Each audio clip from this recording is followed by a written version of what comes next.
Ginoo, maanaa kaninyo ang santos nga ebanghelyo sumala ni San Lucas.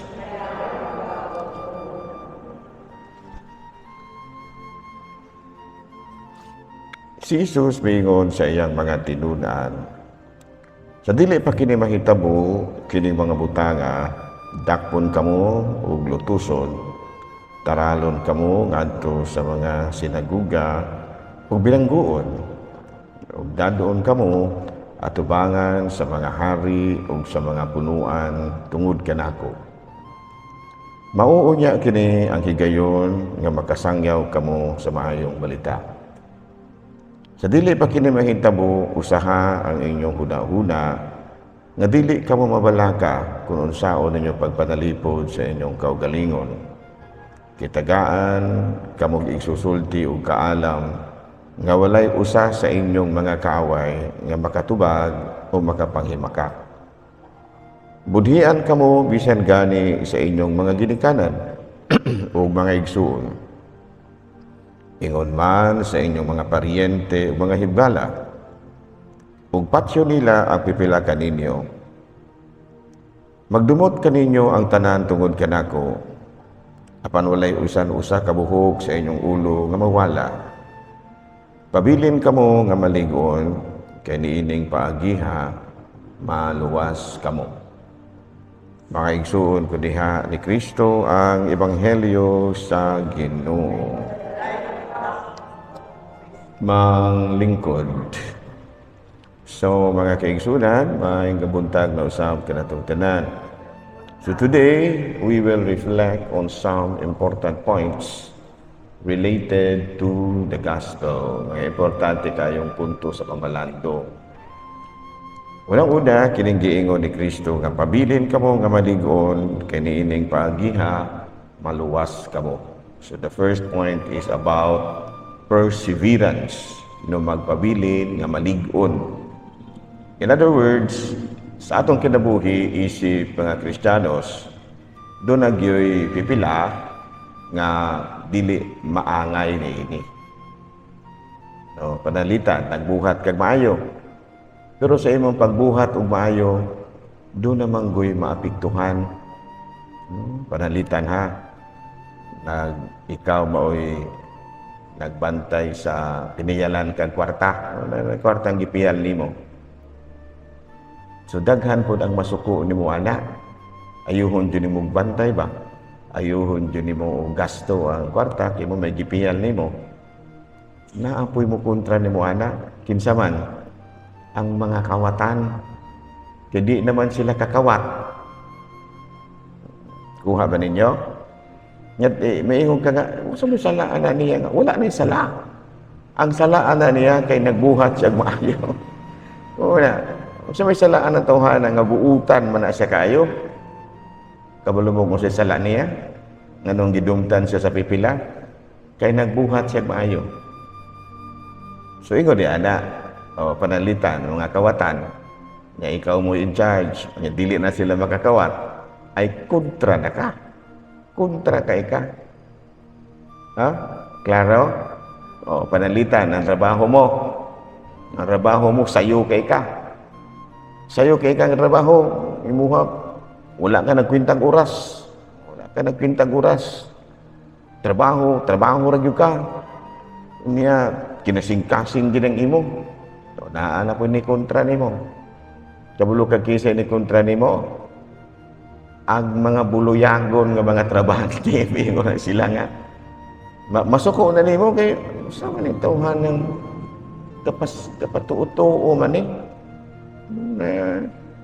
Munong ko man siya gapa sa kuan pa na gapa sip man gapa sip man siya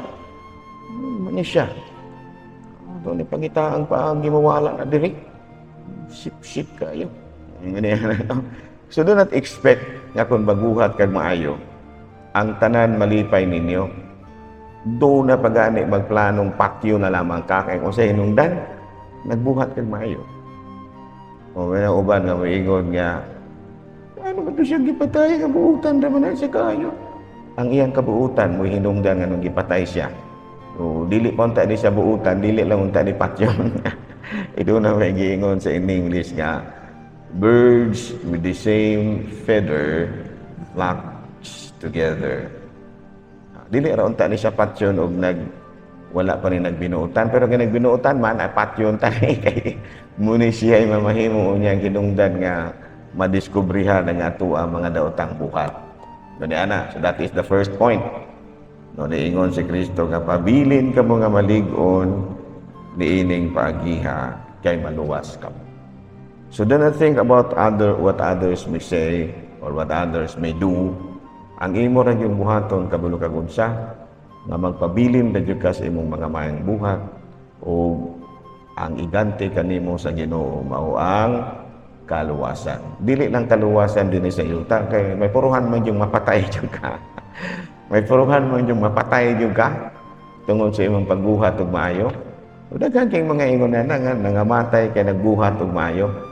Pero ang buti pasabot ni Kristo nga pagpabilin ra gyud kita kang Kristo kay nga naman maluwas kita. So ang buti pasabot niya dili kaluwasan diri sa yuta, kaluwasan dito sa langit. Okay. So that is the first point. The second point is kinibitaw total trust in the Lord. Manang niingon siya diri nga ayaw ra mo kabalaka kung unsaon ninyo pagtubag-tubag kung pang-imbestigaron na mo. Kay tagaan kamo ipadala kong Espiritu Santo nga maoy mo giya kanimo kaninyo.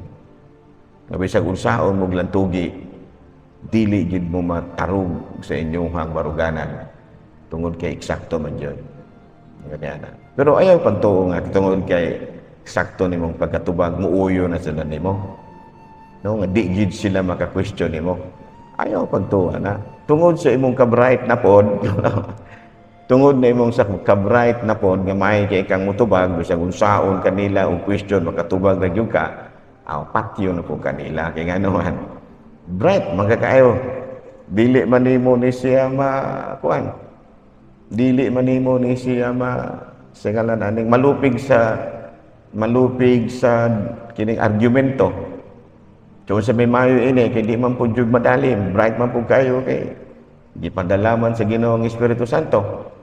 Doon ay uban nga man ang giingon niya, ayaw kahadlok sa makapatay sa lawas, o dili makapatay sa kalang. So, puruhan yung mapatay yung ka, kay nga naman. Dili man ginamuhunong na mga nautan, o niya ra ginamuhunong, o sila ba mo ay mamatay, o ikaw ba mo ay mamatay. No, naman na. Ningon di ana, dili kita mo hunong hangtod nga sila may dagan may panggabaan, may mga matay og sayo o baka sila ikaw may mapatay. So ayaw ra gyud kahadlok. Total trust in the Lord. Dili mo ta ingon nga dili kanya pasagdan, ilikay gyud ka sa mga dili may puruhan gyud mudulot gyud ang ilahang kasilang kanimo, pero ayaw ka balaka. Kaya naman maluwas ka. No, that is the second point. And the first point is mahitabo gyud na. Dili na ni mamalikayan. No, di gyud ka maisimba ko in town gyud na ayo in town itugot. Mahitabo gyud na. Nga naman tungod kay mauma ka na ipaagi aron mailhan ka kung tininuod ba gyud ang imong pagtuo sa Dios.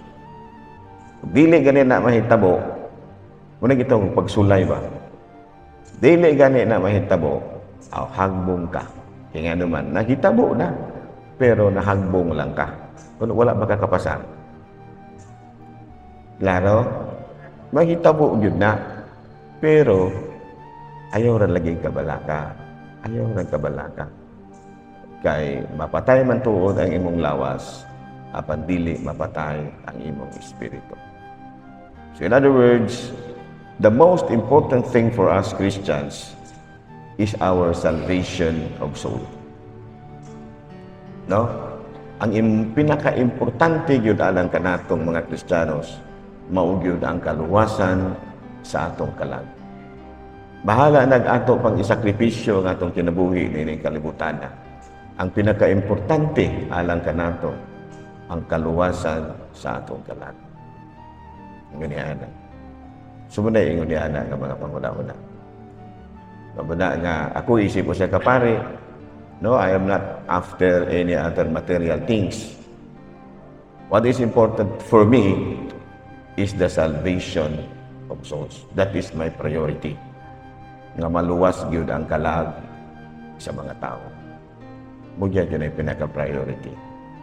Of course, sa mga projects, appeal na sila to facilitate nga mahimong sayon alang sa mga tao ang pagsimba sa mapananglit sa mga kapilya nga atong gipahimo. Gani sa Iniban, this coming January, we will start with the construction. Kay na-donated naman ang yuta.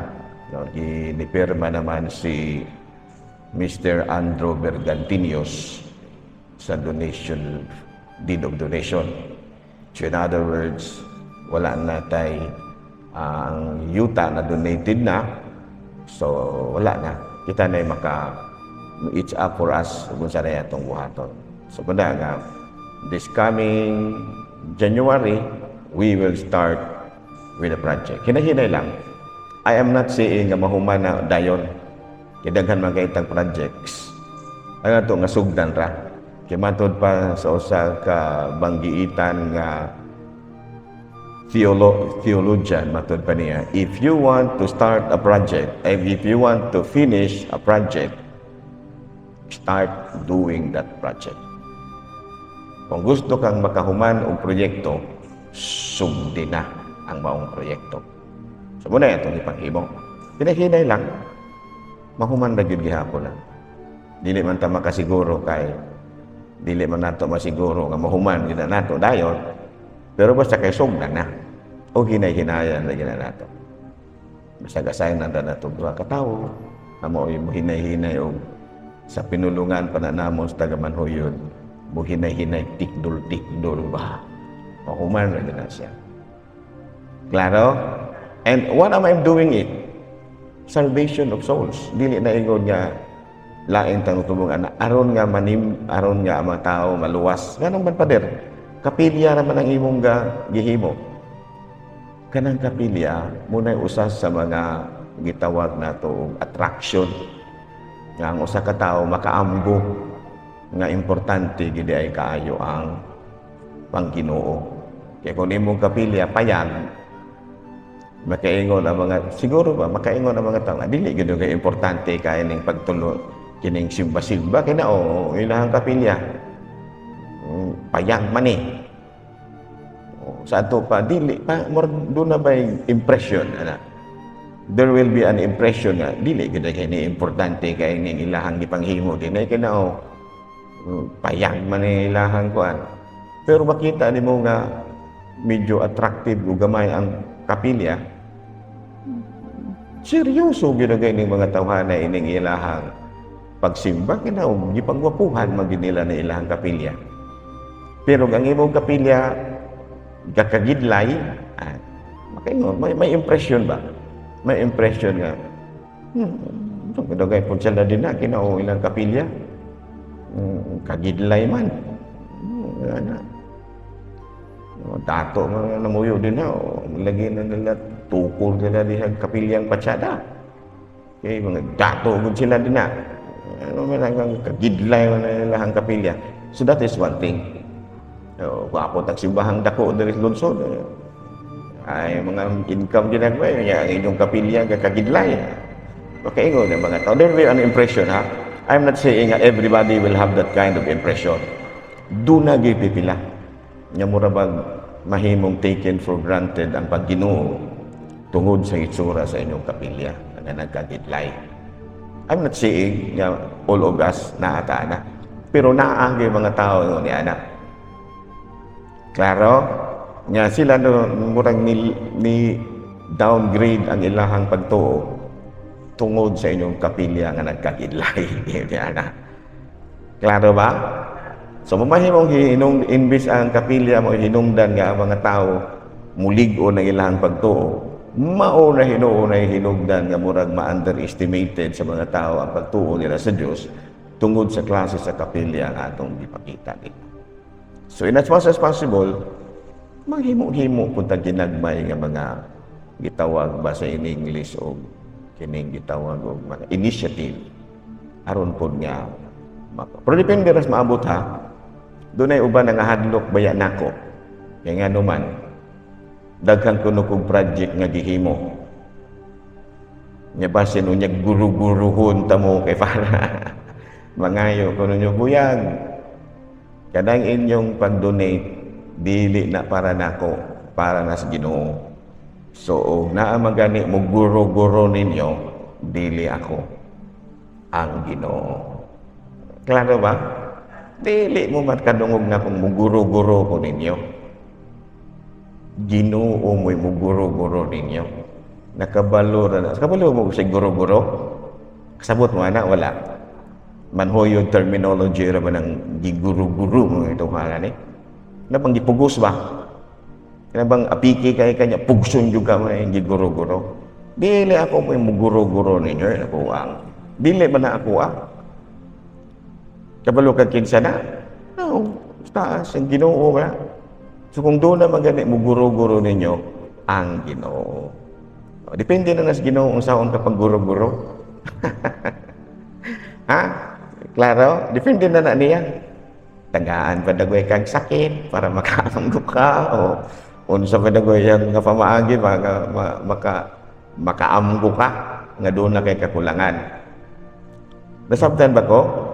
So nangahadlok na ako ni uban ay gipetisyonan magani ko tungod aning mga projika kay hindi patawhan kong obispo. Magtukod man ay kuno ka ukuan kay nang ari diri kay ngano kuno imong gubuon ng karaan nga kuan. Kay karaan nga kumbintor ko bishop. Ang ayungon gamay jud kaayo og kuan area. Ug tungod sa kagamay ang mga tawo adto nas gawas ug mapasko. Adto na dito na Page Plaza. Samo ba? Oo, Bishop. Naay area, Bishop, pero gibutangan o kanang kumbintong karaan. Karaan ang balay nga gihimo nga kulo kumbinto. Sa unya, naamay gamay nga bakanteng area dito sa kilid, maghimo ko tulo ka andana nga building. Usa sa pinaka third floor, one, social hall. Second floor, akong pinuyanan. First floor, kusina, garahe o gamay nga area para gamiton gihapon nga tapukanan. Unya katong daang kumbinto, butangan akong side chapel. So natagbo kong inexplain. Naminaw si obispo. Okay, sige na, padayon ka. O gilaliman ka. Imbis ang ilahang pari na ningkamot, gipetisyon na naman nino. Wala sa kabangita na. Ha? Imbis na ningkamot ang pari, gipetisyon na naman, nahimo manuong dautan ang pari, kinaningkamot para sa parokya. Ha? Klaro? Nahimo na manuong kung dautan kinaningkamot. Nanimo na mo na giingon ni Kristo. Kung uningkamot ka, doon na yung mga tao nga dili makaangay ana. No? Kaya nga no kunong magtukod-tukod o mga projects, nga muni mo na, mag-upaganing na human ng simbahan, gikapoy na kayo. Anong mahadlok man mong kamaw mga gikapoy? Nga dili mamupugson. Ang katuro mong wala pa kapuya mo yung patabagon. Klaro ba? Katong mga gikapoy, pangatulong na mo. Tanaw ra mo kung siya mong gihimo. Pero katong wala pa kapuya, basin pag mutabang ra mo, kaya wala pa man mo kapuya. Pero katong gipangkapoy na, kay nagtuko din ng simbahan na, kay pakuway na, di mamupugson. Di kay mo nalagan mo dito ni obispo, kay papugngan ko, pakasabaan ko, kay nga nung nagtuko, bagong mo ni, naanto dito, kay mo na, pakasabaan ko dito, kaya nga nung naghimo ko ani mga projika, nakaingon ko sa akong kaugalingon, mo na ginigiingon ni Kristo, na kung magbuhat kag maayo, ilansang yung kaskrus sa mga tao. Pero wala, kay katong si Kristo, nag-ayog mo sa kiton, nanging mga tao, nag-iganiana. Mo pa naninggit, ilansang sa krus, ilansang sa krus. Mo ilan na po siguro yung mga inanang mga kinaiyaha ba. So, sa kong galingon, naningkamot pa ta. Sa ako nang galingon, ako rapsa, karon pa na ako dyan ay gisulti. Asa mo ka mangitag lugar nga, maningkamot ang pare, isugilon sa obispo, ron kasabuan dito, ang kapuya. Sama na siya, sample na siya, nga kining giingon ni Kristo nga, pabilin kamo nga malig-on, kay niining paagiha, maluwas ka. Unya, doon ay mga pagsulay. Ayaw na yun mo o kahadlok sa pagsulay. Kaya ang Ginoo, kamaurag yung mutubag mo. Ito ako nga, gipangutanan ako ni obispo dito, gipatubag ko, ay tubag-tubag na yun po. Pero kinasing-kasing nga pagkatubag. Walay ingong gatumo ko, mo man inaas akong una-una, mo man inaas akong kasing-kasing, sumupay akong gitubag. Ug miingon si bishop nga, sayop na imong kuan, punungan na. Dili ra pud ko. Pero kaniingon mo siyang ipadayon, di ipadayon ni nato. Kaluoy Ginoo, humana ang kumbinto. Kaluoy Ginoo, basig mahuman na rong simanahan ng atop ani. Before Christmas, makumpleto na gina siya. Yung ginaingon niya, ayaw ko na mo kawala ka. Panayon na mo ugon sa inyong may buhaton. So, muna, nakarong kuhan, January, trabaho na nato ng kuhan, iniban. Gubo na ng karaang chapel, i-extend o gamay. Okay, may parte man po di ay sa ispilahan nga nakaon, na-apil sa kapilya. Extend o gamay, donated naman na, ikwinta naman natin na. Sugda na itong proyekto. So, ayaw na mo kahadlok, katong mga gikapuya na, kaya di mo pugsun. Aso ko din taon ko na nakadungog na ako, nga suko ko, kaya nga muni. Katurang ganahan, katong wala pa kapuya. O gikapuya na ka, unang naghatag, wala mo kuno kang muun. Sige, nagyapog siyumba, pero bisag 5 centavos ayaw nagtunol. Bisag 5 centavos ayaw nagtunol. Kaya gikapoy naman ka. Klaro? Gikapoy na, di undang nagtunol. Dili mo kumuantos inyo kay pugson ti kang pahatag. Di man ko. Ang atong magdepende na sa mga tao. Katong gikapoy na, away. Katong di yun mo hatag. Sukad pa sa una, wag yun tabang-tabang. Padayon na yun sa imong di yun ka mo hatag. Pero katong mga hingatag, padayon po, uganahan mo. Umadili na po, sige na. No? Nakasulay naman ko anak. Nagtukod kog dako kayong project dito sa Bukid, sa Dawis. Kabalo ka kung sa gihimo nako kaya mga tao perti man gyud pobriha. Dito ko sa Dumaguete nagsolicit. Kay ang mga tao di mamuhatag kay sa mga pobriha. Nya dako kay ni project akong gitukod. Dito ko sa Dumaguete ga-solicit. O ikaw na kay kaila nga Chuiti. Kaila mo ni Chuiti. Chuiting basar. Gapakuyog ko ng mga kaila o gipa-introduce ko kung dito ako manisulti. O kaila ni Moming Uy, kanang tag-iyan ng Uy Kundig. Moming Uy. Ay nagpakuyog ko siya mga amigo, nung nakoy kaila ni amigo. O dito na solicitan ako si Moming Uy. Iyon niya na, buti pasabot nga, ipadala ra gyud sa Ginoo ang Espiritu Santo, mo'y mugiya nimo ug tudluan ra kung saon. Naabot magani ko diri sa ayungon og kulo kanta-kanta ito tong karaan pagsimbahan. Naka-concert ko ito kunuhay. Ingon ni ana, so sa ako na ginaingon kung naa ka sa panahon nga ingon ni ana, tabangan daw kas Ginoo. Ang importante ra gyud nga matud pa niya, magpabilin kamo nga maligon. Padayon na yun. Klaro? Manindog palihog.